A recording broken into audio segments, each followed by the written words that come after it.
مظلوم حسین مظلوم حسین مظلوم حسین مظلوم حسین مظلوم حسین مظلوم حسین مظلوم حسین مظلوم حسین ایوان یتیم و بی‌بهر ایوان یتیم و بی‌بهر زن آورش نگر من بی‌برادر بی‌پسر من بی‌برادر بی‌پسر مظلوم حسین مظلوم حسین مظلوم حسین مظلوم حسین مظلوم حسین مظلوم حسین مظلوم حسین مظلوم حسین مظلوم حسین قاسم جوان قاسم جوان منتهر تو جادگاه حسن آقیدم حسن کمر آقیدم حسن کمر مظلوم حسین مظلوم حسین حسن جان حسن جان یا عباس یا عباس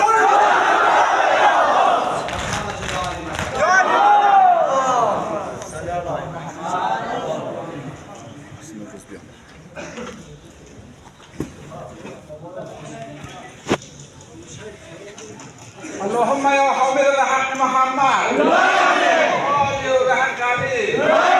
وفاطر السماوات بحق فاطمة الزهراء ومحسن بحق الحسن يا قديم الإحسان بحق الحسين بحق تسعة من ذرية الحسين پروردگارت را به حق این اسماء معظمه و دروازه شفیع آدم اولا از تقصیرات ناشایسته ما درگذر یعنی عفو بخشش در جرای اعمال ناشایسته ما درکش برای توفیق طاعت روی معصیت بر ما ارزانی فرما پروردگارا گذشتگان و حقوق والدین حقداران ما را ببخش و بیامرز اگر در عذابشان تبدیلی به ثوابشان مضاعف و دوچند بگردان پروردگارا مریضه اهل مومنین را به حق ما بیمار شفای عاجل عنایت کن پروردگارا مقروضین اهل مومنین را به حق ما موسی کاظم قرض دینشان را ادای و خیر بگردان پروردگارا محبوسین اهل مومنین را به حق ما موسی جعفر از قید و بنده‌های ببخش پروردگارا مسافرین اهل مومنین را به حق مسافران کربلا کوفه و شام صحت و سالم غانم به منزل افتادشان برگردان پروردگارا دستهای ما را از دامن قرآن و اهل کم کوتاه مگردان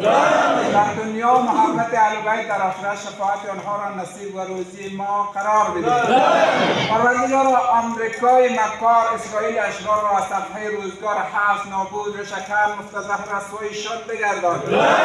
پروردگارا ایران اسلامی را در مقابلشان قدرت عزت دائمی عنایت بفرما در وقت محمد صلوات بر محمد و آل محمد